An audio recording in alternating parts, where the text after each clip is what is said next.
universalist or people who believe in millions of years, they have on a different set of glasses, but they're looking at the same evidence. You know one reason why sometimes Christians and non-Christians, creationists, evolutionists argue and don't get anywhere? Because we're arguing up here. Can't you see what I'm talking about? No, I can't see what you're talking about. It's obvious. No, it's not obvious. You know what the problem is? You're looking at the same evidence through different glasses. And what I wanted to show you is this, that when you really get down to it, the main argument is down here at this foundational level. In other words, the beliefs you have that put on the glasses that you have to start with. Look, let me sort of do a little experiment with you here to help us understand this, okay? I want to put up here my favorite fact. There it is. Isn't that nice? I think everyone should have one of those. And I'm going to ask you a question about that fact. What do you think is missing? What do you think that most likely was originally? What do you think is missing? Okay, let me give you some options.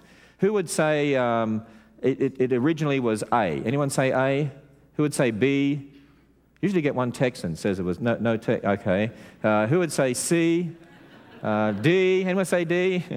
How about E? Who says E? Okay, and who says F? Something else? Well, you know what? Most people, when I ask that question, what is missing, the answer they give is E. They say, well, it was a circle. Well, actually, nothing is missing because I drew it that way.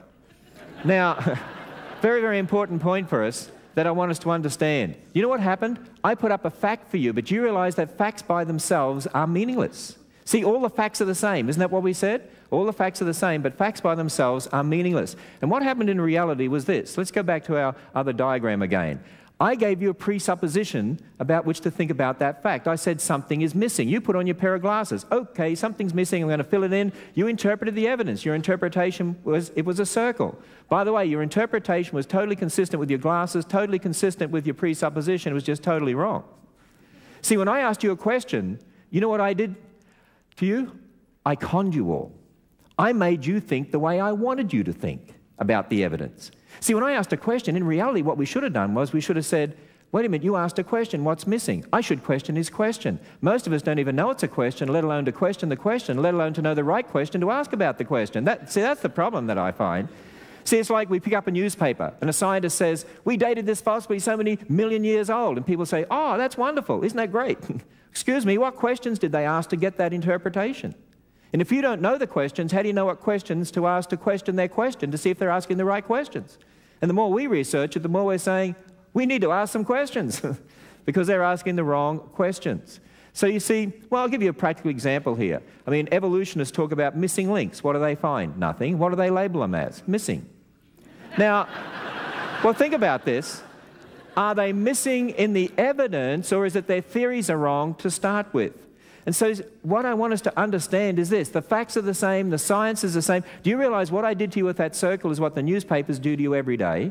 And what the news media do on television to you every day, you know, whether it's about Israel or Afghanistan or wherever it is, when I watch the news, I'm saying to myself, am I seeing the truth about world history? No, I'm seeing someone's interpretation of the evidence based on the presuppositions they have, which is why I give up reading newspapers these days. I'm not sure what I can believe anymore. But you see, everyone interprets evidence. And what I'm going to say to you today is this. If the Bible is what it claims to be, a revelation from God who knows everything, who's always been there, and if the history is true, to connect the past to the present, we should be able to put on a set of glasses that not only makes sense of the evidence in the present, but we can use real science to support it and defend it. And you know, that's exactly what I can show you. Real science goes against the glasses based upon the belief in evolution, but real science confirms the glasses based upon what the Bible teaches. And I want to give you two practical examples in this session. First of all, let's go back to that statement of Carl Sagan. In the beginning, the cosmos. The cosmos is all it is or ever was or ever will be. The first verse of the Bible says, in the beginning, God created the heaven and the earth. By the way, if that verse is not true, neither is the rest of the Bible. You realize that? So if somebody says to you, how do you know there's a God? Where did God come from? You know what Paul says in Romans 1:20? If you don't believe in God as creator, you're without excuse because it's so obvious that there's a God. So obvious there's a God? And that's why 1 Peter 3:15 tells us always to be ready to give reasons for what we believe. Always be ready to give reasons for what we believe. Well, let's get some reasons for what we believe. If somebody said to you, how do you know there's a God? What would your answer be?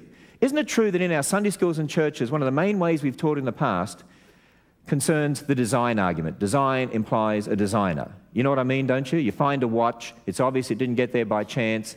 Somebody had to design a watch. Your brain's more complicated than a watch. Somebody had to design your brain. Isn't that one of the major arguments we've used? Right? For instance, when you came into this really beautiful church building, I'm sure, like me, you looked at it and said, wow, it got here by an explosion in a brick factory. I mean, that's obvious, isn't it? Well, of course not. You know that somebody designed this building. Or if you take Mount Rushmore, okay? And by the way, my favorite president is there, Mount Rushmore. I don't know whether you know why he's my favorite president, but I get embarrassed when kids ask me if I'm a living fossil or something like that. I tell them, well, at least I look like an honest president, so that's good. Although that suited more a few years ago. But anyway, how did the president's heads get there? Well, I've got a theory. I think what happened was this. Millions of years of wind and water erosion acting on Mount Rushmore, and eventually, of course, we end up with the president's heads. Well, no. We did a little doctoring of that too. But isn't that the major argument we've used? Hey, I've got news for you. The church needs to catch up with the world. You know why? Because the world says, we've got an answer to that. Richard Dawkins, leading evolutionary spokesperson from Oxford University, you know what he said? We have seen that living things are too improbable and too beautifully designed to have come into existence by chance. You know, Richard Dawkins is a leading evolutionist. He wrote a book called The Blind Watchmaker to refute the design argument. And you know what they teach kids in universities and schools now? Look, as animals evolved, only those that were adapted to their environment are the ones that survived, so obviously they're going to look designed, so therefore apparent design is not evidence of God, it's evidence of evolution. Now what do you do? See, we've got to counter that argument. And by the way, there is a counter to that argument that evolutionists can't answer. In fact, it's so exciting being a Christian. It really is. Let me show you. See, life is built up on the basis of information in our genes. In fact, I like to give analogies to help people to understand this. You know, we're made of trillions of cells, and nearly all of our cells, we have all the information that builds us. It's sort of like this. If you take a rope and you put beads on the rope representing dots and dashes, if you know the Morse code, you could write the entire Bible on a piece of rope. Well, in a sense, you have these ropes of DNA and these sequences, genes, these molecules lined up in the right order that have all the information that builds you. Estimated to be for each person about 1,000 books, 500 pages, close type written. A lot of information, isn't it? Well, where did that information come from? Well, that's what we need to look at, because you see, when I went to university, my professor said, as long as those molecules lined up in the right order, as long as they lined up in the right order, millions of years ago, we could get life. And they said, look, let's have some examples here.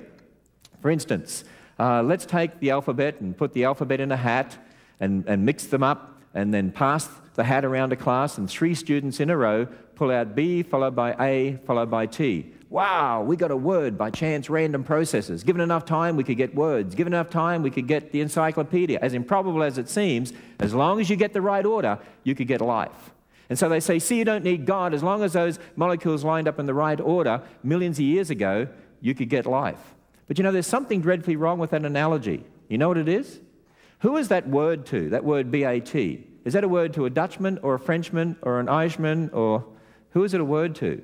It's only a word to somebody who already has what?